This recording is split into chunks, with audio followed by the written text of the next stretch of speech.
What up, y'all? Welcome to the Gunslinger Gaming Frosty Pints podcast. I'm Gobi. With me tonight, DrNiggle, OmegaConstruct, the Eliteness, Zero Burn 75. It's been one of those fucking weeks, boys. Yes, it really has. Monitor just took a shit, so I'm using my son's. And sit back, relax, and enjoy the ride. Yeah, do that. And DrNiggle is going to talk about some Warframe for like the next hour, I think. That's what we got on the docket, right? Just Warframe? Warframe? Yeah. I have a splash screen for this. There we go. Okay. Oh, we're getting fancy. Yep. Okay. All right, hang on. I got talking about. Warframe. Oh, Warframe. Okay, so yeah. First of all, Protea Deadlock Protocol came out. All that that was last week. They updated it this week, so Protea's got a little bit of a patch, and there's a whole new fucking tab in the dojo decorations that Omega and I discovered, where it's just like decorations from Fortuna now. So we have Corpus, Grenier, Orokin, Tojo, Tenno, Natural, Sentient, and I'm probably forgetting one, and now we have Fortuna. So Infested, thank you. So yeah, that's a lot of shit to play around with. If you're a dojo decorator, you're gonna be pulling your hair out or going nuts for a little while there. So yeah, that's the Warframe update news. Warframe Digital Extremes, which is a company that runs Warframe, announced that they're getting rid of their partner program. They shut the whole thing down. I think it was today. And their partner program is gone, and they're starting up new programs for content creators. And I don't know. They seem to have divided everything into subcategories. So now you're gonna have like some stuff for people that create artwork. You're going to have a group for people that create artwork. You're going to have a group for people that run fan sites. You're going to have a group for people that run Discords. You're going to have a group for people that stream Warframe. They're subdividing, and I'm not sure what they're hoping to accomplish with this, but one of the big things everybody speculates about is it's a great way to drop all of their current partners who have been getting a lot of shit for years, some for years. Violating TOS. Bob on PSN, you can heckle Zero all you fucking want. Yes. Okay? In fact, you're encouraged to heckle Zero. Wait, what? Why are we heckling Zero? And so the thing about the Warframe partners that have been violating TOS for years is that some of them have been fostering a community of just pure hatred and spite and nasty shit. And DE hasn't done anything about it, and people have been throwing around the old nepotism argument. It's like, oh, well, these people are friends, or these people are somewhat related, and yeah, that's why they don't get in trouble. So somebody at DE wised up, hopefully, or maybe they just cracked under pressure and they couldn't take it anymore, or it was starting to affect their business, and they're dropping the partners program. They're not grandfathering any partners into the new programs that they're starting up, and they're getting rid of essentially everybody that was partnered with Warframe up to today. Yep. And there's one community member in particular that everybody on Reddit knows who they are very glad to see go and really hope that he doesn't come back. Yeah, every former partner is perfectly allowed to reapply for this new program, but like Doc said, nobody's grandfathered in, so everybody has to go through the same process. And yeah, the shared thought among a lot of people is that it's just a way for DE to get rid of problem people who would have caused a stink if they got just fired or cut themselves. So we'll see how it all turns out. Trying really hard not to name names here or get into anything specific. DE does have an unfortunate reputation, and it's happened multiple times, multiple occasions with a number of people of, like Doc said, letting friends of people who work there get away with murder in an official capacity. There have been a number of quote-unquote scandals among the community about it. So it's going to be interesting. They have also an inconsistent history where some of their friends, yeah, as Omega said, get away with murder, and some other people do something that is tangentially not okay, but nowhere near the same level of assholery, and the hammer just comes down right on them. So this hypocrisy and this like turning a blind eye to people that you like has been a thorn in their side for going on 4 years now. So yeah, that's DE. That's Warframe. That's the state of Warframe, guys. Also, the chat mod program got shut down finally because the chat mod program was bullshit. If anybody who's ever been in region chat and had the misfortune to come across a moderator. Well, they finally made it so you can turn it off. You can finally turn off region chat. Yes, you can. It's so nice. Yeah, region chat. In my account, region chat is gone. I have recruiting chat and clan chat and alliance chat, and that's it. Yeah. So. By the way, if you're a Warframe player and you're listening to this, don't use trade chat. It's a fucking ripoff. Warframe.market. I mean, unless you want to sell stuff, but you can. I mean, if you want to try to, you can do the ripping off if you want. If you want to, remember that one time I went to trade chat. Someone who was trying to sell a Wukong Prime set for 1,000 platinum. Yeah. That was great. Yeah, you can try to do that. You might run across somebody really stupid. But yeah, otherwise, if you're not looking to get ripped off, don't use trade chat. When is trade chat ever good in any game? Honestly, not yet. I don't know. I've never. Well, it's funny because since we're talking about Warframe, they have a history of actually so there's a special mod in the game called Riven mods, which are basically super stat boosters specific to an individual weapon. Yeah, each Riven weapon is assigned to a particular weapon. Yeah, for the right weapon and the right stat rolls, these things can go for the raw cash equivalent of hundreds of dollars if you were to buy the in-game currency from DE. Like, what is it, Doc? It's like $100 for 1,000 plat or something?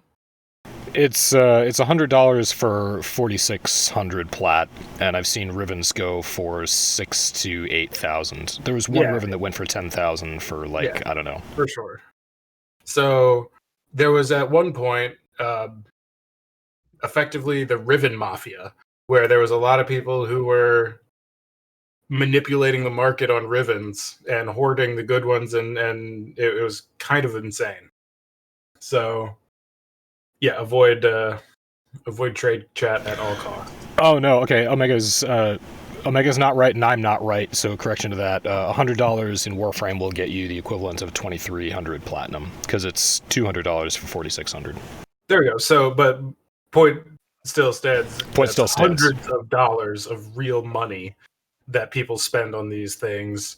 And, I mean, there's been accusations of real money transactions for items and all kinds of heinous shit, so... Yeah, it's wholly ridiculous. Just further evidence that the open market fails. The open market is exclusively for people who play the open market. Alright, yeah, I think that's... I wanted to get into today is game devs or publishers that, we as players appreciate and love. Zero brought up an interesting one. I know the rest of you guys probably got some thoughts on this guy as well. But Zero brought up Blizzard. So let's hear it. Now, as a company, as a developer, Blizzard by themselves, not Activision involved, is pre them getting involved with Activision and them standing alone, they actually do listen to their audience and make adjustments on the fly. Recent example was a huge change that was coming to the new expansion. Everybody hated it. They heard the feedback and within 2 hours corrected it and fixed it to something that one of the major streamers had suggested. So they've gone from not listening because that was the Activision platform to back to the Blizzard of old, which was listening to their people, listening to their community, who gave them the millions upon millions of game players that they wanted for Warcraft and Hearthstone and things like that. And I think that you may see a resurgence if they continue doing that. If they don't, it'll fall off again, but time will tell. I just keep thinking about BlizzCon 2018. Yeah, that was a Colossal fuck up. well, there's that. I think basically what happened is they Do you guys realized not have assholes? how out of touch they were with their community, and that made them re-evaluate what they were doing. So maybe more recent years, or like more recently, they've started to listen to community. But I mean, 2018, they were so far away from their Diablo community that they had no idea how much of an uproar they were going to cause by announcing a fucking Diablo mobile game. A mobile game at a PC conference. Right. Yeah. But I also Don't you know guys that have mobile phones? Do you guys not have assholes? You don't like anal? I know, like, you guys used to like Blizzard too, like, and so you guys used to love Blizzard from back in the day. Like, I'm pretty sure I've heard all of you talk about, Diablo 2, which was kind of Blizzard's heyday as, whatever. So maybe they're going back to what they were, or you think this is just not so much leap? I mean, in my opinion, I'll wait until I see what Diablo 4 looks like before they get any kind of. I'm not even going to pre-order that, to be honest. I want to see it first, and then before I would have been like collector's edition, let's go. But now, I don't know. I'm not even. I don't even know if I'll buy it. Yeah, I'll pre-order. I'm right there with you. I'll pre-order the collector's edition like a day or two before it comes out. You're hopeful that they're changed, but you want to see the proof in the pudding before you put your money in their pocket. 100%. So the next money they'll get from me will be in like, well, I say that I did buy the Shadowlands expansion. Yeah. That's Right. just because WoW's Discipline, so far down the rabbit hole that we might as well just call WoW, whatever. Well, but in Blizzard's defense, they actually have kind of done Shadowlands the correct way, in not just saying, okay, we're going to go alpha, beta, release. That's it. They've taken 5 months on the alpha alone, and the beta is probably going to be released the first part of July, and then the game won't see a release until Q4, November, December. Yeah, on your stream, Zero, one of the guys said there, have we not been burned enough with old game devs publishing bad games lately? And it's like 100% true. We have. I mean, that is very true. I mean, I think we got on a conversation not too long ago, I think it was last week, about how games used to literally come out of the box and it was ready to play. That was it. You played the game. It had everything in it. Day one patch. Yeah, exactly. You never had a day one patch that fixed anything. Period. It was all on the disc. If it was broke, it was broke. But 9 times out of 10, if it was broke in a fun way. Yeah. So. No, I mean, there's just been a lot of hate, and there are some that stand out. But honestly, I think Blizzard's one of those ones that's in the middle for me. I have faith in them because of what they've done in the past, and they do produce a quality product. But I still want to see. I want to see it before I believe it. From now on, I think, unfortunately, Activision's driving a lot of their decisions. We are looking back. I specifically am looking back at Diablo 3 with rose-colored glasses, because honestly, when Diablo 3 came out and it had Auction House and it had Torment, or it didn't even have Torment levels, it just had normal through Infernal difficulty. They added monster levels later, and Auction House was a problem for 2 years before they corrected it. It was fucking impossible to find a usable legendary in that game. Yeah. No, there was a lot of people that hated Diablo 3. I mean, when it first came out, I was getting there. Okay. Sorry. I'm just saying, you're right. I was getting to the point where I was hating Diablo 3 too. Oh, right, yeah. I mean, in the beginning, it was so freaking difficult, and the auction house was like the only way to get a legendary item. It was, yeah. But yeah, but they polished it off and it got better, and that's the fun game that we all remember was post Rise of the Necromancer. Right, for sure. So, what's Techland? Well, Techland is the guys behind Dying Light. They also made the Dead Island games, which were all well received. Dying Light is creeped into one of my favorite games of all time. The story isn't anything amazing, but the game itself is basically a platform, and it's great. And the devs, I mean, they've stuck with it for 5 years. Plus, they're releasing new DLC for it, and they have Dying Light 2 coming out at some point. It's been postponed indefinitely, but every DLC up to this one, like other than like cosmetic ones that you can buy from Steam, like major DLCs, they did like a year for free. They seem to care, like they listen. We wanted to suppress pistol. When the game came out, it didn't have a suppressed pistol in the game. It was the one thing that, you know, pretty much every zombie game has in it. And they listened. A couple years down the road, we got it as a blueprint. It was free for everybody. It's just little things like that that really has made me enjoy them and appreciate the things they do. I ended up buying a copy for my son because he loves the game too. It's just fun to play. Like the parkour, they nailed it. It reminds me of Brink. Like the movement system is just fluid and smooth, and the parkour, it just works. You know, and of course, shooting mechanics are good, but that's a different story. I think I'm the only one here who has any really dealing with them, but I played Dying Light, but I mean, yeah, I don't have that much experience with the company.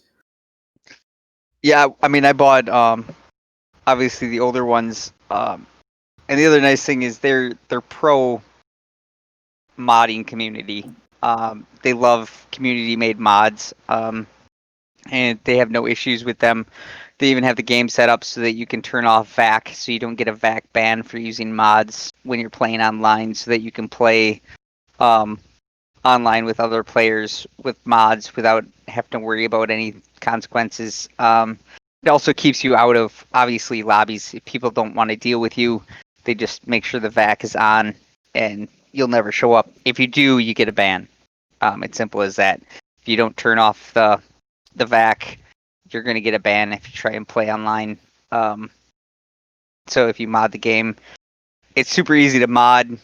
Like I said, the game is like a platform. They do let you do like custom maps for some PvP.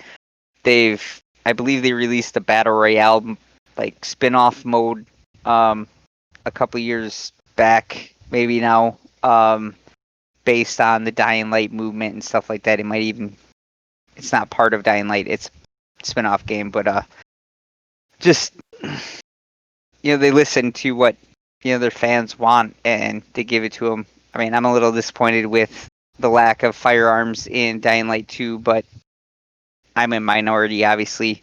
But as long as they're in the game, I can make do with what I need to do, because I know it'll be completely moddable. They've already announced that it'll have full mod support, so I'm good as long as they have firearms in the game, which they've been in every other zombie game that they've ever made, so I can't see them completely removing them. Well, nice. Yeah. Sounds like it'll be good stuff when it comes out. Yeah, I mean, Dying Light 2 is one of those games I'm looking forward to it, but I'm not gonna pre-order it until I see some gameplay. But I'll probably end up picking it up for sure.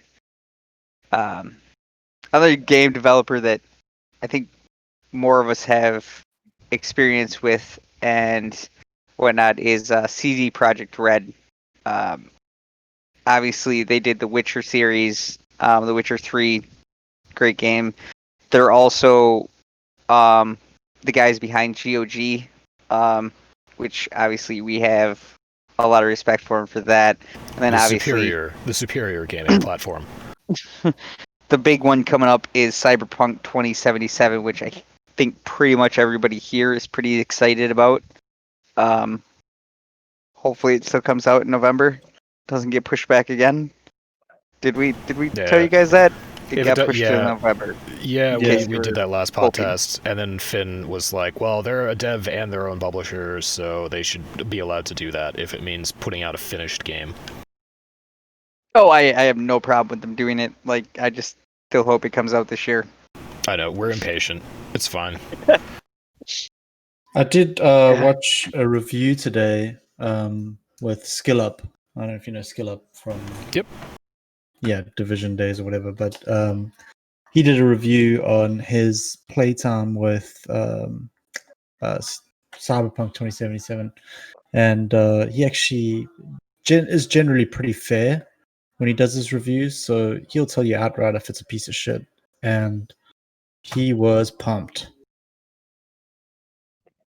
Yeah, I like Skill Up. Like, he seems like he's fair when he gives reviews. I find myself having to skip a lot of his video because it's just like He just like a ramble though. I mean, he'll go on about gun design for about 20 minutes and talk about the trigger and how it looks and how it feels and the sound and the way you cock it and the left hand side versus the right hand side. So that's when I'm like, okay, I'm gonna go forward like 5 minutes. Just because I'm selfish and because I thought it funny. I was complete tangent. It'd be funny to watch him do an Arma 3 review or some shit where it's like super technical anyway, and he could really go into all of that stuff. Lee would love that video. He'd be like, "Nope, skip, skip, skip. Oh, the video's over. Damn it." I usually just go to the comments and see what people are saying and agree with them. Right, you either agree or disagree. Yeah, I mean, GOG, they're making some big strides with their Galaxy, we won't say they're trying to take on Steam, but I kind of wish they would. Let's see, as long as we're doing this and Zero named basically a dead company. Blizzard does not exist anymore. It's ActiBliz, no matter what. Cyan, old company that doesn't exist anymore. Cyan was a fucking awesome dev and their own publisher, and they revolutionized 3D graphics in PC gaming with a little title that nobody remembers called Myst. And after Myst was Riven. I remember both. Yeah. Great puzzle games. Yeah, fucking excellent puzzle games that were goddamn beautiful. Those people were like geniuses back in the day when graphics were like 8-bit. I mean, graphics were okay on PC and everything, but they looked like shit compared to today. And you put Myst or Riven up against some of the graphics today, and you're like, hey, this looks like an indie game that was made a year or two ago. Yeah, that was a good game. It was challenging too. It was fun. It was challenging. It had a clever story. It was complete when it came out, and Riven was actually on like 4 CDs, as I remember. Myst was on 1 CD. Riven was on 4. I think they released a remastered version of that. I think they released a remastered version of Myst. They absolutely did. Yeah, it's called Myst. Yes, it's called the Masterpiece Edition. I own it. I have played it. I love it. It is also $2.99 on GOG currently on a 50% off sale. Both Myst Masterpiece Edition and Riven. You should, if you have nostalgia berries or you just like puzzle games, definitely get that on GOG because those are excellent games. I was actually able to play through Myst again because I didn't remember how to solve most of those puzzles. It's like, I remember why I hated myself when I played this game. I remember.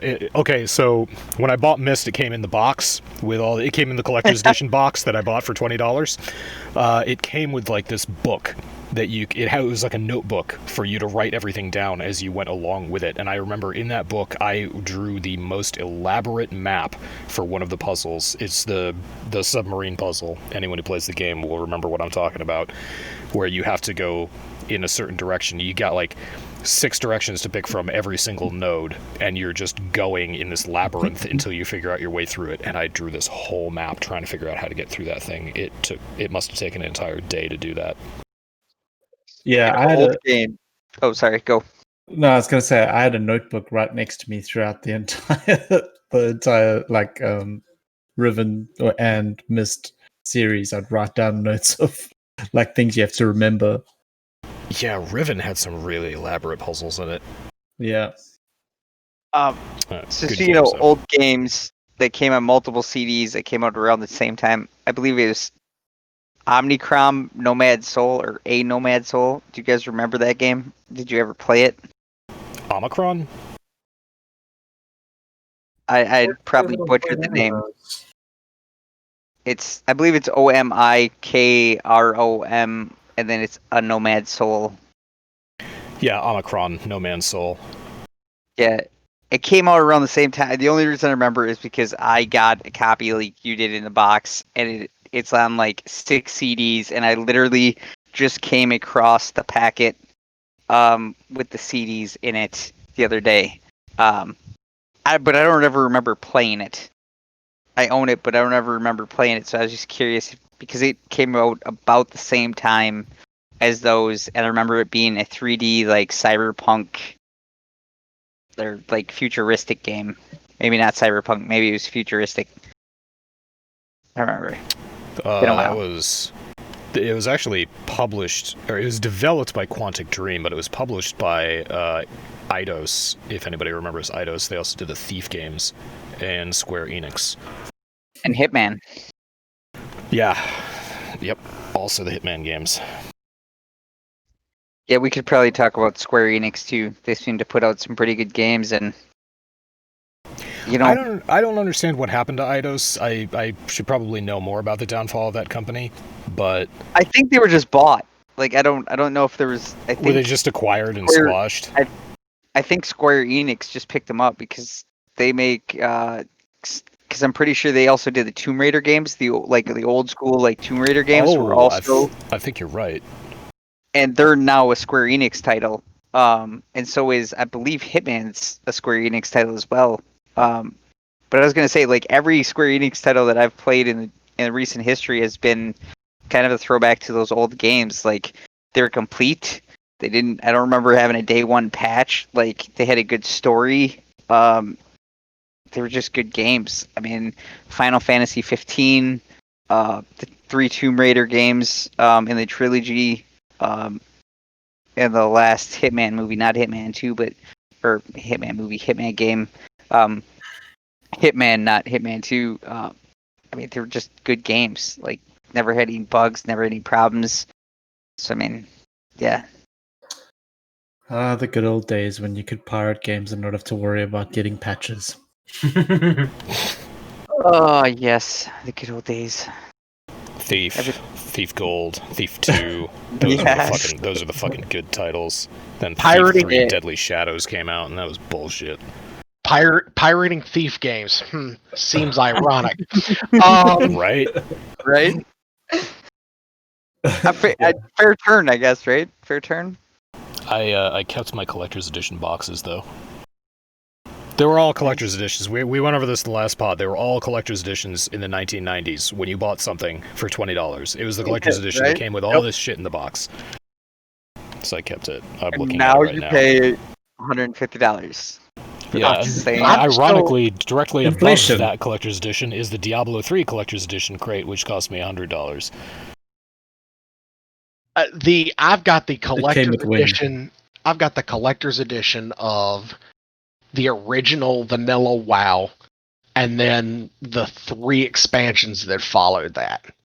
And then I stopped buying the collector's editions because it was like, okay, this is $100 that I'm not getting anything out of, because it started off, the original WoW was like $50. It was $50 for the whole deal. And then beyond that, it was you had to do. Let's see here. Burning Crusade was 70 for the collectors. Wrath was. Oh my God, Wrath was at least 80, and then Mist. I got the Mist of Pandaria, and it was $120 for that one. So, but yeah, so developers that have been doing things right, yeah, Techland, CD Projekt Red, old Blizzard, old Cyan, and 11-Bit Studios. We talked about 11-Bit Studios in the last podcast. They're the developer and publisher of Frostpunk. Go check that out on GOG. It's an excellent city builder / survival game. Other things that are going right would be Minecraft Nether. Update 1.16 went live today for Bedrock and Java. Yeah, this is that was the 23rd, so this was actually last week. Yeah. Why does it say today? Who writes this crap? That wasn't me. Yeah, no, it's some of the members have already checked it out and stuff. I have not. I did get on the server the other day and play around on there. But yeah, it looks interesting.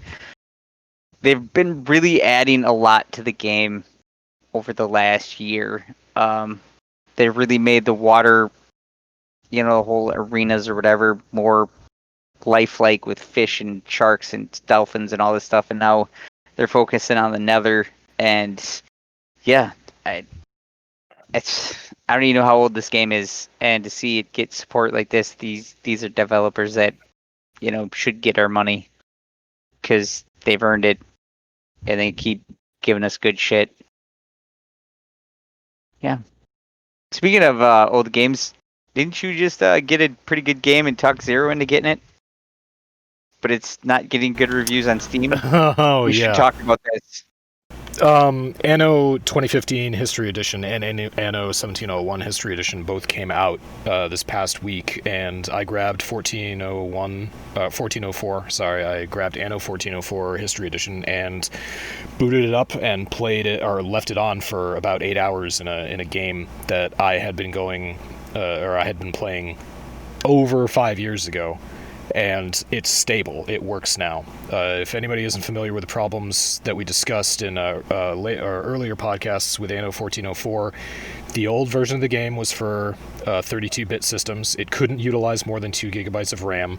It was way ahead of its time in terms of graphics and resource management and size. And it has endgame content, for fuck's sake. Endgame content in a game that was published in 2009, before people even cared about endgame. And the whole issue was that you could not play the 32-bit version of that game for longer than an hour or so if you had it on ultra settings, or if you had it on a large map, or God forbid a huge map. The game would just crash. It could not take it. It utilized more memory than it was capable of reading, and it was heartbreaking because it's a fundamental economic city builder, and it inspired games like Banished. So if you like city builders and you like resource management games, this is kind of the one that gave rise to a lot of the modern games that we play, and it still holds up. It's still really fucking good. And people went on Steam reviews and were just like, oh, this is bullshit, we have to buy it again for $15? Why, just because you patched it so it's got 4K graphics? And we're just like, no. And people are complaining that they have to buy it again if they want to play multiplayer with their friends because, everybody has to be on the new updated version. Well, yeah, you do, but you're not going to crash out after an hour or two, and if you ever played multiplayer on the old Anno game, then when you crash in multiplayer and you try to reload from an autosave or something, it doesn't work. Disables all achievements for whoever crashed. You have to use a save game editing trick, which I went over once with Omega, and it was a pain in the fucking ass. I don't know if you even remember that, Omega. Nope. I was really stoked at that period of my life. I'm glad that you didn't actually have to do it because it's kind of in depth. The signature, one of the signature marks of the Anno games is that it's extremely difficult to cheat in that game. You cannot edit your profile outside of the game. You cannot edit save games outside of the game. You cannot easily use memory injectors to find addresses for things in game. It's really beautifully set up to be anti-cheat proof. Unfortunately, what that means is that if one of your friends crashes out in multiplayer and you try to load back in an autosave, it doesn't work. Your achievements are disabled for your friends, and they have to keep on going playing through the game with some limited functionality because it thinks that they're trying to play on someone else's profile. It was a native flaw with that game because it crashed. The new version of this game, you don't crash. You don't have to worry about editing your save game anymore. You don't have to go through that whole process, every time one of your friends crashes. So, yeah, $15 is not a big deal for me to be able to play this multiplayer again and not have to worry about the game crashing and have some updated graphics and all the rest of that. It's good. It's a solid game, and I hope Zero gets it and has fun with it. But yeah, if you feel like going to the Steam reviews, go to the Steam reviews and give the positive reviews a thumbs up, because this new version is not deserving of the negative reviews that it's getting. The people leaving negative reviews so far are idiots. Except for the people complaining about foreign languages, that's completely legitimate. Well, if that's the case, they need to go and friggin' say that kind of crap about Civ, because literally every NPC in that game speaks a different language. Oh, yeah, but there are subtitles. Yeah, the subtitles are amazing. That's true. Brilliant. That's true. You meet China, you're like, why aren't you speaking English? Because they're not English? Exactly. That was exactly the first time I heard it. I was playing and I was like, wait a minute. This isn't right. I don't understand a word they're saying, and I'm reading the subtitles. And then they got to, what was it? Was it the Aztec? Yeah, Montezuma. And he started speaking, and I was like, okay, I kind of understand what he's saying, maybe a little, but not really. Zero speaks ancient Mayan. It's one of the languages he took at university. Yep. Yeah. He just sounds so angry. I can understand Philip of Spain, and that's the one. It wasn't Montezuma. It was Spain. That's the one. Yeah. Okay. I can understand Philip of Spain because he speaks Spanish, and I took Spanish in school. I can understand Catherine. Who is that bitch in France who loves spying? I hate her character, but I can understand her, and I can understand the version of Diego? Yeah, close. Probably, yeah, let's just go with that. I can understand Carmen Sandiego, and I can understand Eleanor of Aquitaine when she is the French version of Eleanor of Aquitaine. So you can actually play her as France or England, because historically speaking, she was queen of both. Well, you can have both in the same session, I believe. Yes, you can have. You can have Eleanor as England and Eleanor as France. Well, that's not confusing at all. If you're playing, question from chat, yeah, if you're playing in a non-English speaking country and if you're playing a non-English speaking country, what do the English sound like when you meet with them? They speak English, so. Well, it's funny because if you're playing one of the non-English speaking and Teddy Roosevelt pops up, yeah, I giggle uncontrollably because it's like, oh my god, why did they just hire Robin Williams to do this? Yeah. So if you get Teddy Roosevelt, he speaks English. Who's the other guy that? Queen Victoria speaks English. Yeah. John.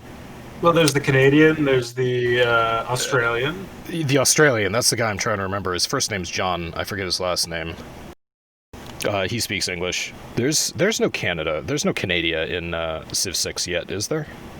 Oh, no. Maybe just wishful thinking. There should be. Canada deserves it.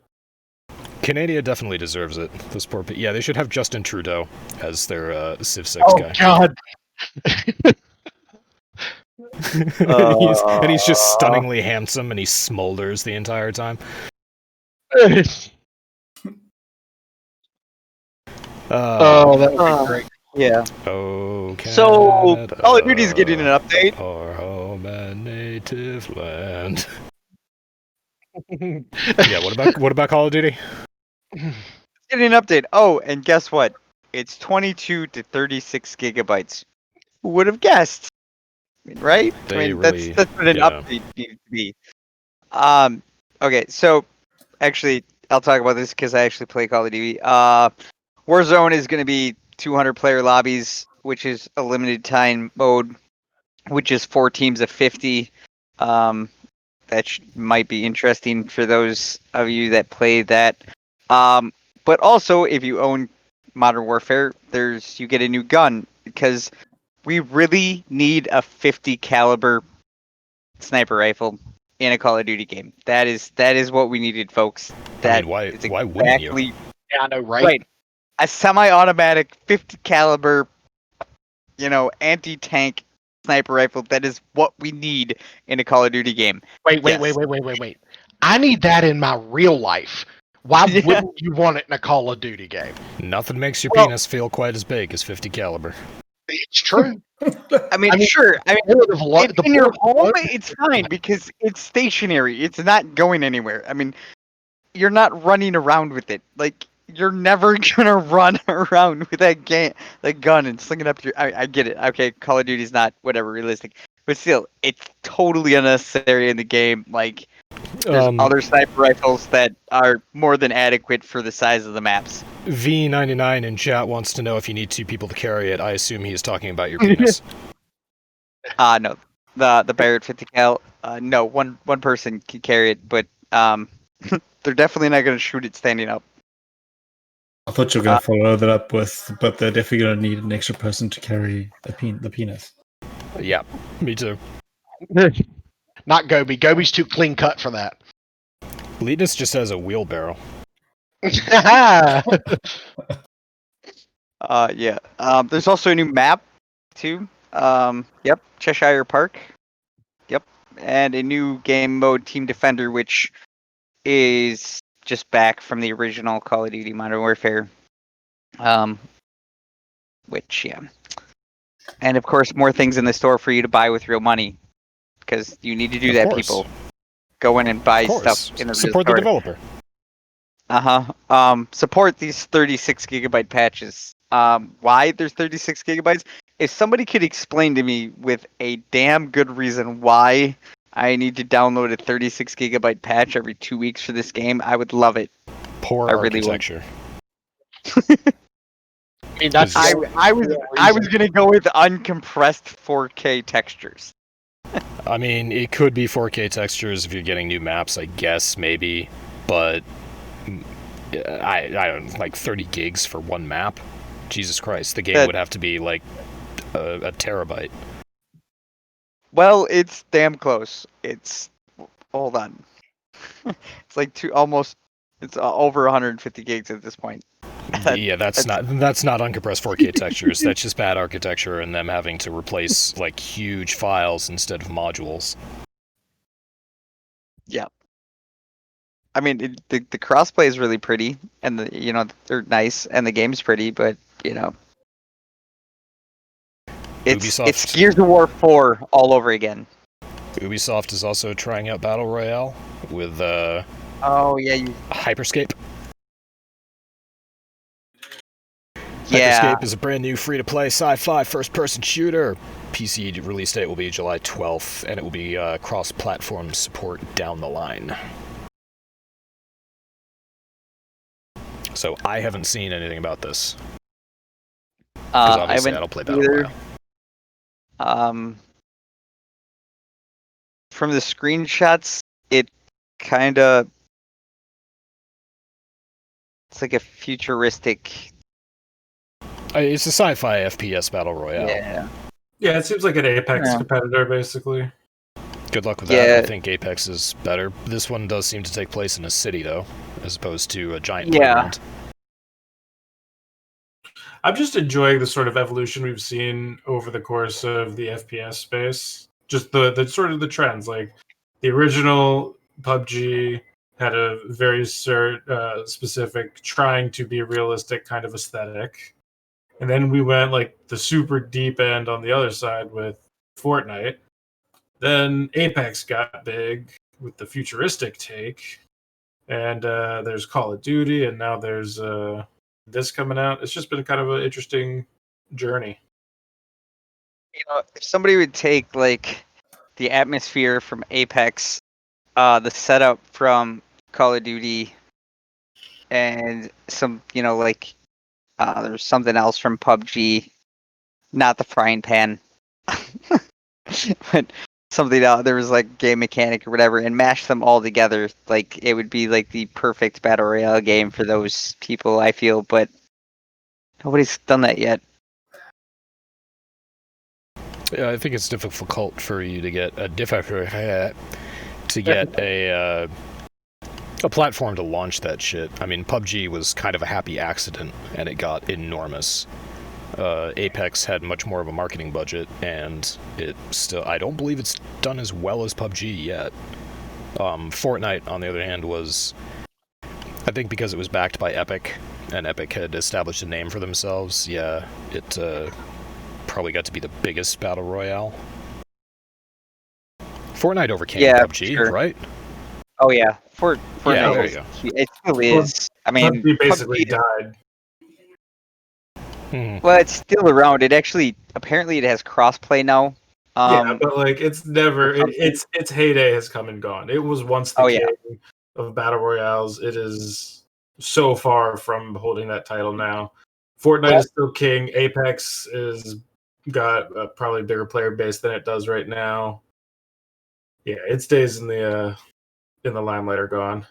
That kind of segues, PUBG kind of segues into one of the other topics on our list. It was when PUBG initially came out, it was huge with specific streamers. One of those being Dr. Disrespect. I mean, and he's up to recently, of course, he was playing that quite frequently. And what happened to Dr. Disrespect this last week? Go on, Zero. Well, it appears that he was banned. There is a lot of speculation and rumor as to why he was banned. I have not heard anything official. All I've seen is clickbait titles on YouTube, and I haven't actually seen anything firm. I believe Omega, you said earlier that there was a rumor that you had heard. Was it you or was it somebody else that said they had heard a rumor? Well, there's been a ton of rumors. Yeah. Who was it? Keemstar? Keemstar put out the most ridiculous one to date.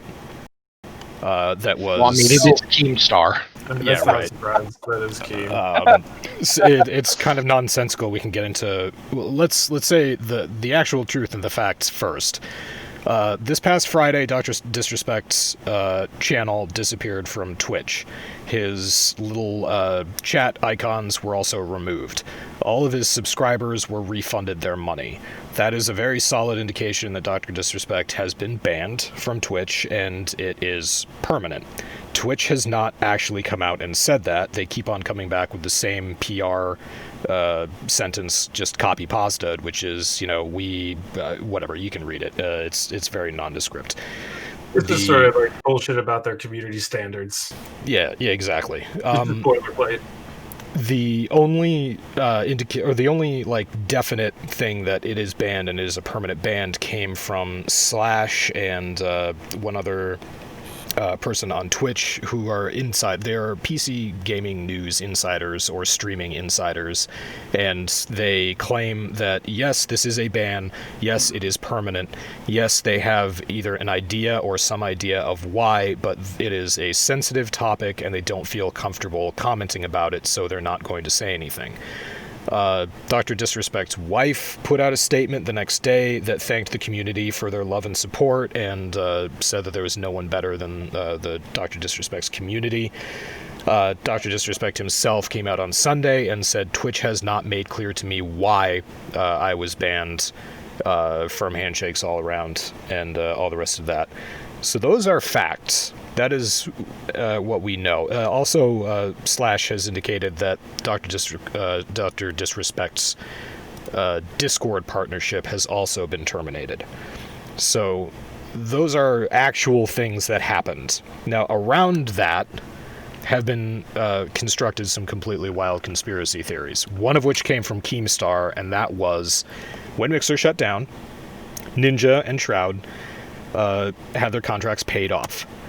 So the theory goes that Ninja and Shroud are considering making a new streaming platform under Spotify.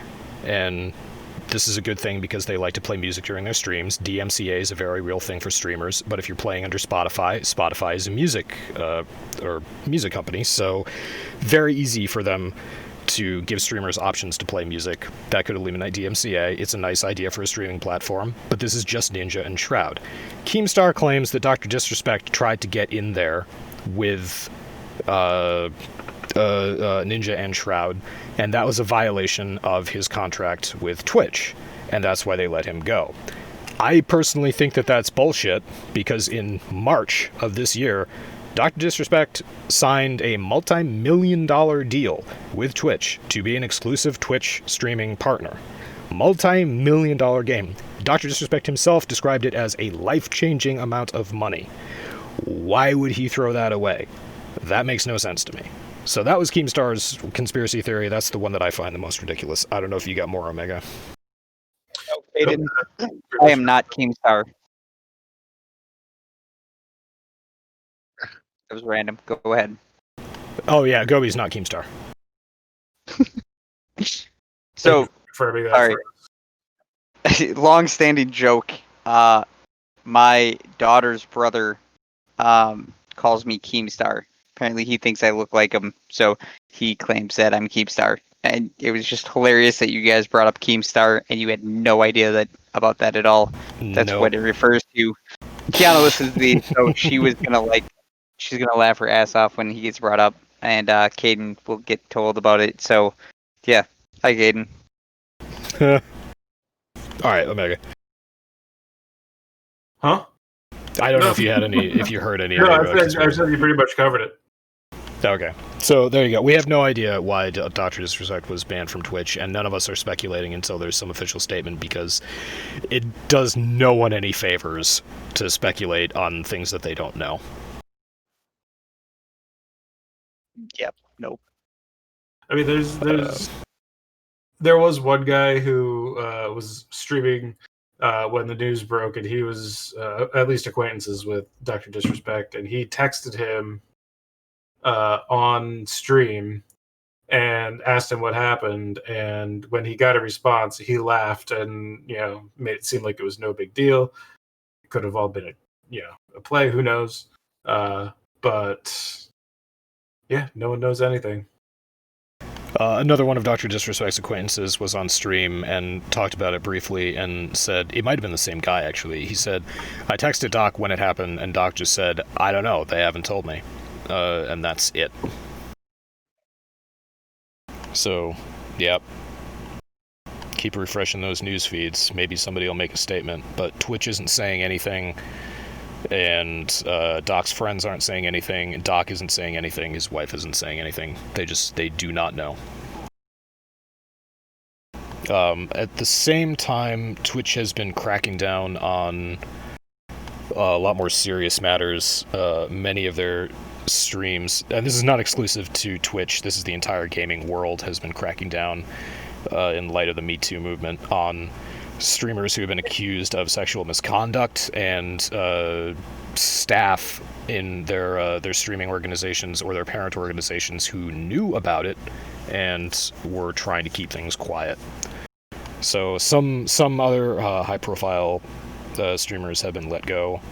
If anybody keeps up with what's the fucking Method? Method is a streaming group based out of the UK. They are really big into WoW.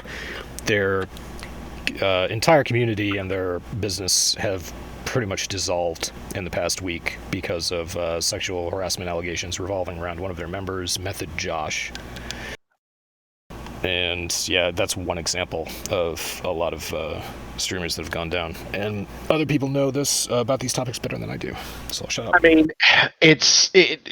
I know Asmongold and Bellular Gaming, two of the bigger WoW streamers on YouTube, both have said, we knew nothing of this, but from what it sounds like from them, Potentially the higher ups at Method knew about this, and that's part of the reason why they're falling apart. Their CEO did release a statement on Twitter that basically said as much. They were aware that something was going on, and they should have done a more thorough internal investigation over it, but they basically tried to pass it off to the police, or they trusted their employee when he said the police are looking into it, and that was as far as it went. So yeah, that was a colossal failure on management's part, for sure, and they've admitted that, or one of them has. One person who was directly accused was the head of FaZe Clan, like the founder and CEO. Good lord. And that's huge. Yeah, it's crazy. I actually knew one of the guys who was named by in an accusation. I worked with him. He was a commentator at a Fortnite tournament that I produced, and it's just kind of crazy that, you know, even in like the little tiny bit that I've been involved in the gaming world in a professional capacity, I've ended up coming across somebody who was being a scumbag. So it's I don't know, we're an adult clan for adult gamers, and I know some of you guys have kids out there. Gobi, you do. I know many people in this clan do. And, you know, it's just be aware of what your kids are doing. Yeah. Yeah, there's nothing wrong with kids gaming, but parents do have a responsibility to... Gobi's got good, solid rules for his kids. Parents have a responsibility to take an interest in what their children are doing and pay attention to what their children are doing when they're gaming, especially if they're gaming with other people. Yeah, you know, and I'll fucking say it. For all that we like to poke fun at Gobi, the dude is an excellent dad. Just hearing him talk about his kids and the amount of time that he spends with them, and you just follow his lead. Be a part of your kids' gaming. You know, pay attention to what they're doing. And maybe don't let them play. Maybe don't let them play all the M for Mature titles. I mean, 6-year-olds playing Deadpool, maybe not a great idea, but apart from that, great dad. Yeah, I will say most kids probably shouldn't. My kid, yeah, I might be biased, but Loki, he's a good kid, and he knows the difference. He understands the difference, which, you know, makes me feel good, and he looks forward to. It's something, you know, we do together, and we look forward to. And DrNiggle brought up my rules and whatnot, and I actually had a discussion with another member who was on council earlier this week about it, and just to kind of brief them. My first rule is my kids are not allowed to add any friends unless I approve them. And I you know, look at the kid, like, it's not like, oh, just look at their name and say, yeah, okay, you know, like, they either need to know this person in person or I need to know them. 2, they're not allowed to use voice chat unless it's approved by me. I manually go in and turn off all voice chat. Like in Fortnite, the voice chat is disabled on everything. So if they go in to play a battle royale game, they can't hear anybody. They can't talk to anybody. Like, they're completely cut off from whatever unless it's approved by me. Now, like, you know, my kids like to play together because they span a huge age range. And Caden, again, he's like a stepson to me. And then obviously my daughter and my my youngest son will all play together. So obviously then they all go into Discord and mic up and stuff, and they're in voice chat and whatnot. But I don't let them use in-game voice. Number 3, they're only allowed to game when it has been approved by me. And, you know, as a GS member, if you're like me and you have a teenage kid or whatever that plays games with you, a lot of GS members aren't going to care. Like, you know, but be respectful and ask first. I know it seems silly, but don't bring them into, obviously they're not allowed into voice chat in here, but, you know, if you're going to play with other GS members and you want your kid to play, most members aren't going to care, but please ask first. my son's played with everybody in this podcast, but I've known these guys for a long time, and you know, I trust them with my kids. They're good with kids too. I mean, they talk a lot of shit, all of them, but when my kids are around, they're like uncles, and they treat them the way they should be. And these guys are all model members as well when it comes to playing with kids. So, and DrNiggle also brought up the whole Young Guns thing, and I had brought it up. It is something we're looking into, but obviously with kids and internet and adults, we got some shit we need to figure out before that goes live. Yeah, some thought needs to be put into that before we implement a Young Guns program, because we do want parents and kids to be able to play together in GS, but we want, at least on the administration side, we want a system to all but guarantee a safe community to do that in, and we need some regulation before we kick that in. Yeah, for sure.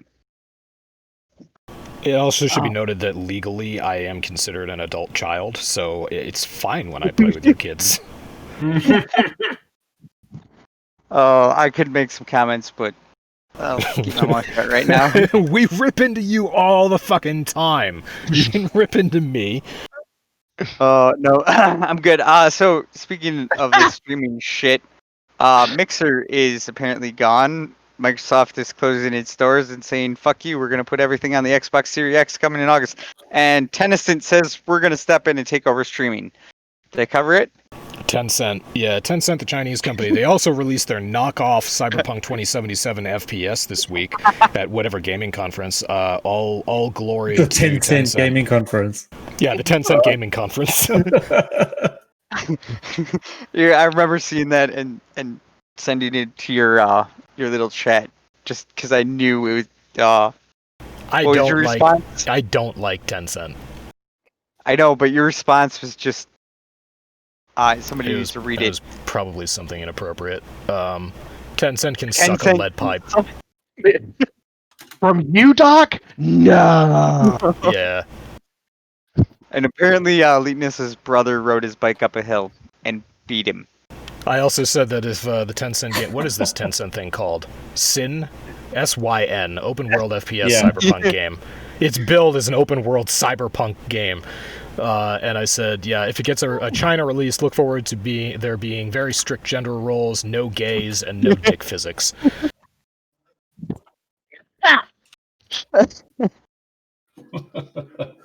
And what's a game? And what is a game without dick physics?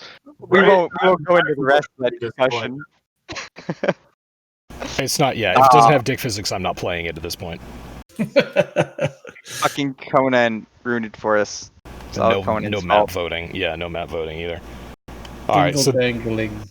Does that pretty much cover everything? Can we get to the roundtable? I want Linus to be around for the roundtable. Yeah, I guess, I mean, if anybody's interested, apparently the Xbox Series X launches in August, which I'm assuming is the low-end version of this year's console release. Correct. It's the cheaper version. Xbox X. The only problem I have with this is them closing all the retail stores, because that kind of fucking sucks. But, yeah. So does the coronavirus. Yeah. Well, what do you gotta do? Alright, yeah, DrNiggle, that one's all you. You can read it. Read it. Read it, Gobi. I'm delegating this to somebody else. No, you're not. Read it. You are the roundtable reader. It must be you. You are the leader of this shit show. Do it. So, fluffy boobs or baby dicks, which do you prefer to cuddle? Oh, I mean, I'm sorry. Fluffy bunnies or baby ducks? Well, we know which one you would have liked in the previous question. Yeah. Elbow deep. Boobies, You just took that to a really weird place, Gobi. I was trying to end this on a lighthearted, family-friendly note, and you just had to ruin the entire podcast. Dude, it's my family. They're already all fucked up. So what's the point? The point is, everyone that Gobi likes it elbow deep because he ain't no bitch. And fluffy boobies are the best, hands down. Anyway, yeah, fluffy bunnies or baby ducks? Which do we prefer to cuddle? Gobi? I'm not really a cuddler, so Fluffy ducks? Well, you can't fuck them. Fluffy ducks. fluffy ducks. How do you get a fluffy duck? Just Little ducklings, little baby ducks. They're all fluffy. They are very fluffy. They are pretty fluffy. I personally am of the opinion that a bunny is going to be more cuddly than a baby. Like, fluffy baby ducks might be cuter, but if we're talking cuddle factor here, I'm going with the fuzzy bunny, the fluffy bunny, hands down. Yeah, the fur on a bunny is much softer, Right? and they're nicer to hold, and they don't have a hard beak that's gonna. I mean, Bite did you. we ask for Fluffy's consent before we just asked if we would prefer to cuddle him? I called him, but not on a phone, so he probably didn't hear me. I mean, he always would approve anyway. He approves any kind of Anything Okay. that makes Gobi uncomfortable. touching. Honestly, the fluffy that I know, I have no doubt that he would approve. Yep. Well, the only thing I disapprove of is him not having a mic so he can join us on these again. He likes This to is be what, I've been a elusive. year now? I mean, it's been a year, man. Like, Well, over that, I mean, he played Division with us in like 2015, 2016. His kid has been 3 years old for almost half a decade now. It's like Bonnie and Family Guy. She was pregnant for how long? Either Maybe have he's the gotta be a baby or beast when he don't. gets into kindergarten.